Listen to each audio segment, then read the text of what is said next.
Dear learners and listeners, viewers, welcome to this session. This lecture is part of the course BGP 003. This is part of the certificate program in Gandhian Thought and Peacekeeping. I am Dr. G. Uma, working as an assistant professor in the School of Gender and Development Studies, Indira Gandhi National Open University, New Delhi. The title of today's lecture and part of this unit is From War to Dialogue, Emerging Approaches to Conflict Resolution. Based on this unit, I have prepared two lectures, part 1 and part 2. Let us start with part 1. We all heard that word war. Usually war is the use of organized force between two human groups pursuing contradictory policies. Even though policies by territorial exaggeration pursued by both states are against each other, each group seeks to impose its policy upon the other.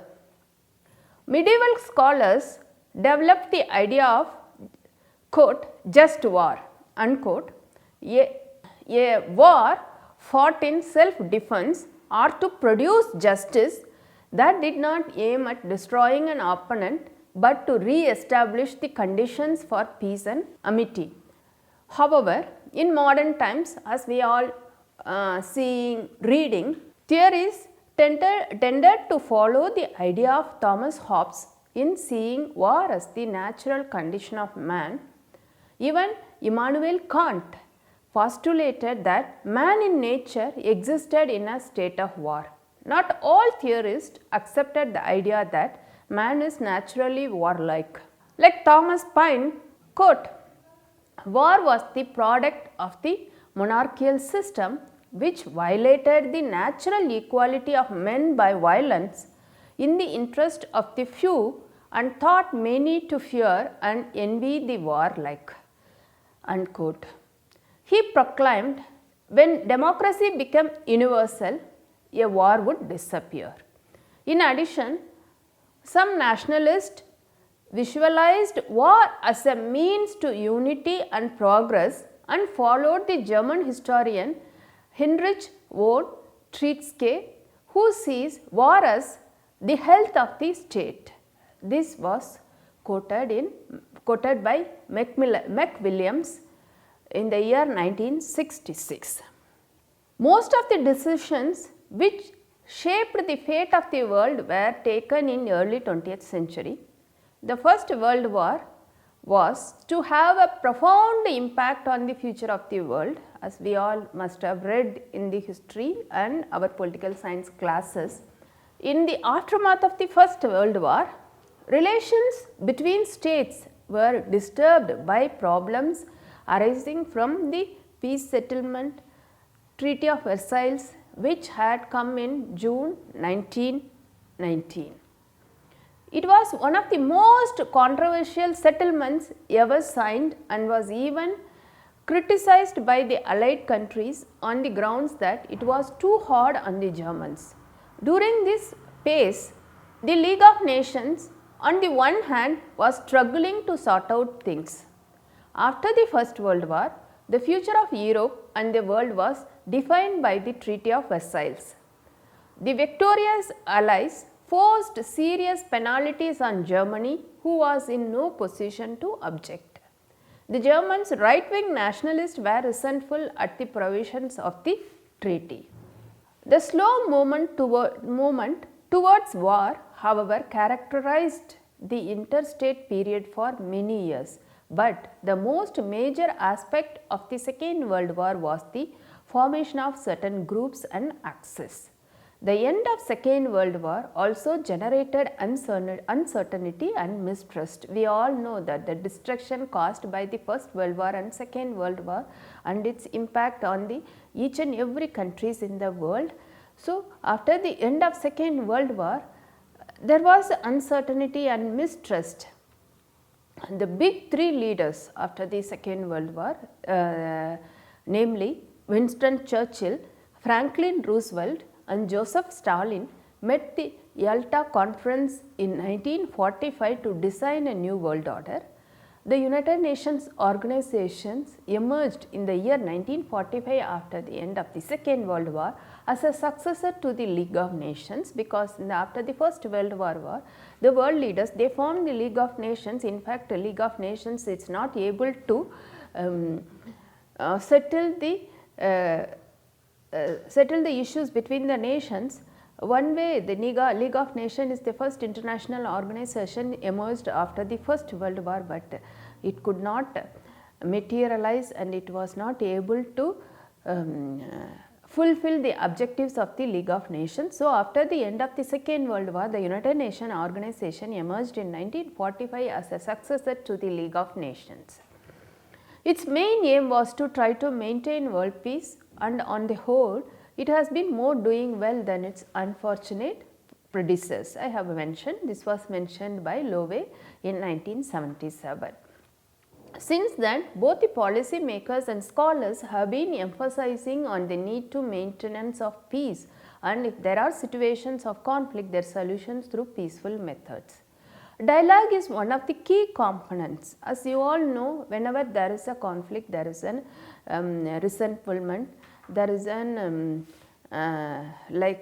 disagreement on certain issues between two people or between two nations. It is important, we must understand that the dialogue is the very important process to sort out the disagreement between any two, like between two nations or multiple nations or between two individuals. Dialogue is the very important key component within the broader definition of peace building. Okay, when we come into the dialogue table, automatically everybody will share their own points of view. Over a period of time, this may lead to the very significant solutions for any disagreement. So, dialogue is one of the key components within the broader definition of peace building. Conflict resolution is the method and process of negotiation, arbitration and institution building which promote the peaceful ending of social conflict and war. The goal of dialogue is to develop just approaches to conflict resolution as well as improve relationships, understanding and trust between individuals and groups in conflict with one another. In this lecture and subsequent lectures, we will discuss the movement of the vision from war to dialogue and various aspects related to the dialogue. So, I have developed this lecture and subsequent lecture based on the following learning objectives. After going through this reading material, the reading material is part of the unit, and after listening this lecture, you all will be able to understand the necessity of non-violent alternatives for dispute resolution, the methods of dialogue and negotiation as a process of conflict resolution, and the use of dialogue and negotiations by the international community and their limitations. Now, let us look at the issues related to the from war to dialogue. As you have already listened and read in other units, that there are two categories of approaches to solve any disputes. One is a violent method, another one is a peaceful method. War is a most violent method since the end of World War II, the effects of which are still fresh. The international community has been engaged to avoid war at all levels. The world has transformed rapidly in the decade since the end of Cold War. The end of an era of bipolarity, the new wave of democratization, increasing globalization of information and economic power, more frequent efforts at international coordination of security policy, the reaction of sometimes violent expressions of claims to right based on cultural identity and the reclassification of sovereignty that imposes on states new tasks to their citizens and the world community. These transformations are changing much in the world, including, it seems, the shape of organized violence and the ways in which governments and the others try to set its limits. One indication of change is the notable decrease in the frequency and death toll of international wars in the 1990s. That is the very good sign. All the nations, they understood the effect of Second World War. Every nations, whether developed or developing, European, American, Asian countries, they have they experienced the serious destructions in the Second World War. So, after the end of Second World War, United Nations has emerged, and mostly the war is not the right way to find the solutions for any conflict. So, best way is to for the conflict resolution is to peaceful dialogue. So, we all can see, and after the globalization, most of the countries entered into the economic globalization in 1990s.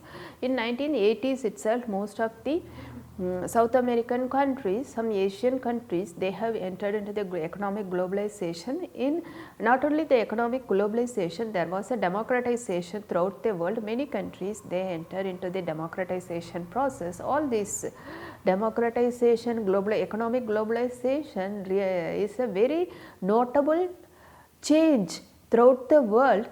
This notable change has really contributed for the decrease in the frequency and death toll in the international wars in the 1990s. Like subnational ethnic and religious conflicts, however, have been so intense that the first post-Cold War decade was marked by enough deadly lower intensity conflicts to make it the bloodiest since the arrival of nuclear weapons. A potentially revolutionary change in world politics has been in reality redefinition of international conflict. International conflict still includes the old-fashioned war, a violent conflict between the nation states acting through their own armed forces or proxies, with at least one state fighting outside its borders. But now some conflicts are treated as threats to the international peace and security, even if two states are not fighting. Particularly when the internal conflicts involve violations of universal norms such as the self-determination, human rights or democratic governance, concerted international actions including the threat or use of force are being taken to prevent, conclude or resolve them, just as they sometimes have been for old-fashioned wars. In this sense, some conflicts within the country's borders are being treated as international, like us all may see. Like within the border, some countries they have experienced the internal conflicts. Sometimes the international communities, they treat internal conflicts as an international conflicts. These conflicts, both interstate and intrastate, need to be managed. As already said, conflicts are and can be managed both by violent and non-violent means. So, non-violent means basically it is through the dialogue.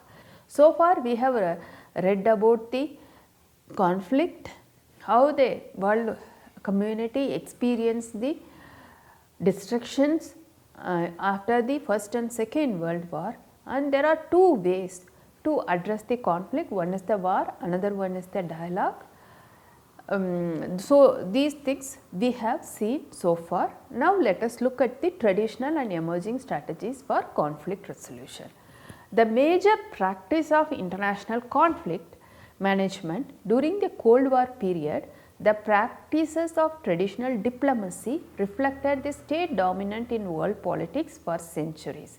It made sense to treat international conflicts as occurring between nation states that acted in a unitary fashion on the basis of staple and discrete national interests rooted in geopolitics, natural resources and other enduring features of countries. If the behavior of states was dictated by such interests, it followed that conflict between states reflected conflict interest. Such conflicts were often perceived as zero sum. The more one stand gained, more its adversary lost. So, in the world of national interest, the chief methods of international conflict management were the traditional diplomatic, military and economic means of influence, including the threat or use of force. These tools of power politics, the same tools that states used to engage in international conflict, were the main ones employed in efforts to address the conflict. The states or coalitions of states try to prevent or mitigate violence by using threats of armed force, for example, deterrence, coercive diplomacy, defensive alliances such as NATO, economic sanctions and other tangible non-military threats and punishments such as the withdrawal of foreign aid and direct military force to establish demilitarized zones. States were also sensitive to delicate balance of nuclear power that could be jeopardized by this kind of coercive diplomacy. For this reason in particular, they sought security regimes that provided norms devised to reduce the risk of escalation. The implicit understandings gained through an extended arms control negotiation process served to reduce the chances of superpower military confrontations during this period. Now, let us look into the dialogue. Dialogue essentially is a conversation between two or more people. According to the Encyclopedia of Evolution, it is an interaction between people with different perspectives and interests who intend to learn from one another. It can be engaged in numerous ways like conversations, debate, discussion, critique, lesson, etc. It also presumes the certain respect for others. Dialogue enables the stakeholders to identify, involve, be sensitive and to plan to represent one's interest as well as understand the interest and intentions of opponent groups. There is less agreement about whether the dialogue should result in consensus or mutual deep understanding, whether our similarities or differences. There is no doubt that if not in resolution of conflict, dialogue can be definitely play an important role in reduction of conflicts. As we all know, dialogue is a very important. In the beginning of this lecture itself, we have seen there are two types, two ways we can resolve the conflict. One is the war, another one is the dialogue. So, let us see the dialogical approach. In dealing with the conflicts, the role of dialogue is being considered as very significant. Dialogue projects as a grassroots peace building and interpersonal reconciliation efforts. They relate to the local or neighborhood level and bring together people who have similar interest or are caught in similar situations. The central elements are personal encounters and the elimination of barriers to communication. Dialogue projects combined with individual capacity building, these projects are a quote, combination of training and conflict management unquote, and enhance participants' skills in interacting with one another. Such encounters provide an ideal setting to try out dialogue skills. Like for example, dialogue projects, whenever there is anybody initiate the dialogue to resolve the certain conflicts. So, dialogue projects combined with institution building, networking and practical projects. These dialogue are quote, only possible after successful conclusion of a fairly long process of confidence building. The task in many cases is either to institutionalize the dialogue in the form of inter-ethnic advisory bodies, reconciliation commissions or NGO networks, or set up or build the capacity of individual NGOs unquote.